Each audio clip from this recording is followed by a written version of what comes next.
All right, so here it is. We have a 2015 Hyundai Sonata, specifically with the 2.4 liter naturally aspirated engine. This is the THETA 2 model, and we're having an issue with the fuel rail pressure sensor. It's throwing a code P0193, which is a high output, which means that the sensor is faulty. So we're gonna go ahead and work that out. I'm going to tell you right now that the procedure is going to start at the specified time. So for those who want to jump right into getting it done, you can skip directly to that time. For the folks who want to learn about what's going on and better understand the problem and what we're rectifying, I'm going to go ahead and explain briefly what's going on. So this is a gasoline direct injected system. That's why it says GDI. How it works is, instead of using a low pressure fuel pump to pump fuel directly into the fuel rail, it needs to use this high pressure fuel pump here, which is run off the exhaust camshaft. It pressurizes fuel that comes from the low pressure line and sends it to the high pressure line, which is this, directly to the fuel rail, which is under our intake manifold. It uses the sensor, which is located at the end here, under this foam cover. What it does is it uses that sensor to measure the pressure, the fuel pressure in the fuel rail, and the semiconductor in the sensor converts the pressure value to a voltage signal and sends that to the ECM. And the ECM uses that signal to control injection volume and timing to increase performance and fuel mileage.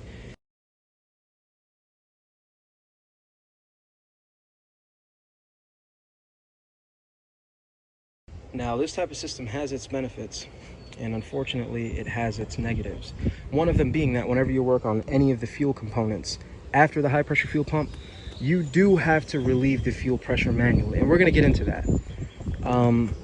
Also, fortunately for us, on some of the other models, like I know some of the Kia Souls, their engines, the alternator, which is this component here, is higher. It's situated around here. So in order to reach the sensor, you have to either remove the alternator or the intake manifold altogether. In fact, the service manual for this system, which I have here, it does tell us to remove the intake manifold, although we don't really have to. That's fortunate for us. Unfortunately, you may have to go out and get one of these, a 1 inch and 1/16 socket, deep socket specifically. It's a very uncommon size, and it's what we need for our purposes. Also, the part number is here.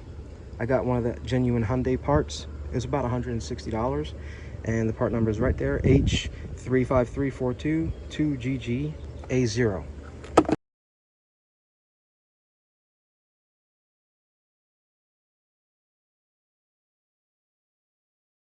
So the first thing we're going to do after removing the engine cover is access the fuse box, taking the cover off and removing this 20 amp fuse. All the way from the right in the back row, it's the fourth one, 20 amps. It is the fuel pump. By taking out this fuse, we open the circuit and prevent power from reaching the fuel pump. So after that, we get in and run the engine. We're going to run the vehicle until it either turns off, or if it runs for too long, just run it for 10 or 20 seconds. Just to relieve pressure in the low pressure line, then we're going to remove it. Before we do that, we're going to disconnect the negative battery terminal so we don't have a live circuit while we're working with gasoline and gasoline vapors. This is the low pressure fuel line. It goes into the front of the high pressure fuel pump. To take it off, when you put it back on, it just slips right on. But when you take it off, this plastic part, you have to apply even pressure backwards as you pull it towards you. So we're going to do that here. And it pops right out. And that's, of course, after you take the little clamp off. Okay, so the repair manual says to return the negative terminal to the battery. It's very important that you do not return the fuse for the low pressure pump, because as soon as you turn the key, that low pressure line is going to spray out fuel. So you return the negative terminal and then It says to run the car until it shuts off. Obviously, we know it's not even going to turn on because it's not under any pressure, but we're going to crank it a little bit just to relieve the pressure out of the high pressure line, and then we'll be ready to remove the part and replace it. So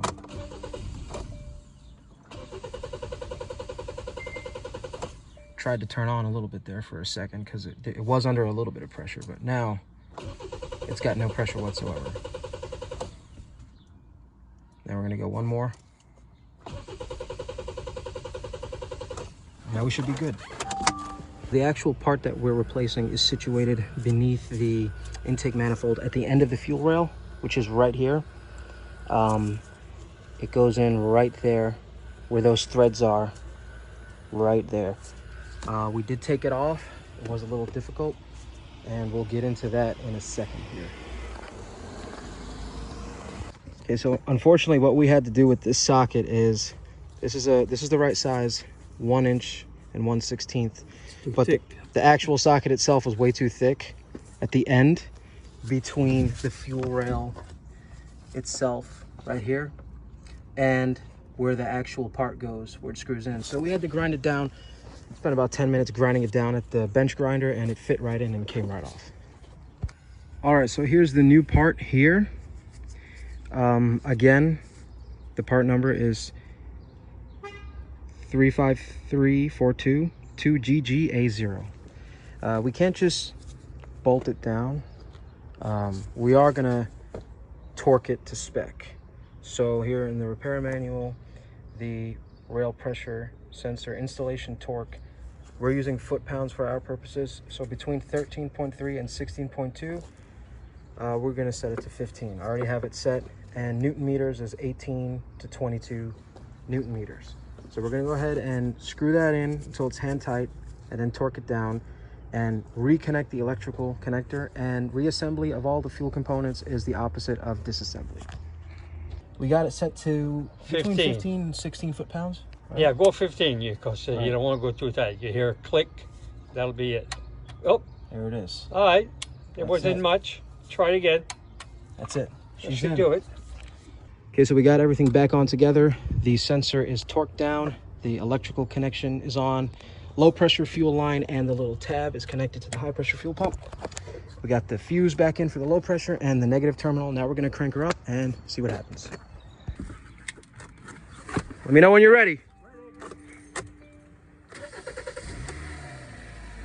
Cranked right up and the light turned out.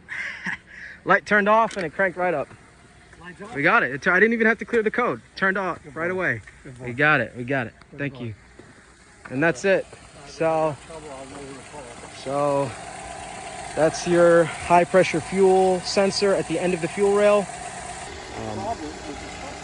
The socket, yeah. The socket gave us the most issues. Yeah. I mean, it's great that we didn't have to take off the intake manifold. That would have taken forever. Or that bracket for the alternator. But she's running, and she's running good now. Didn't even have to clear the code. So I'm happy about that.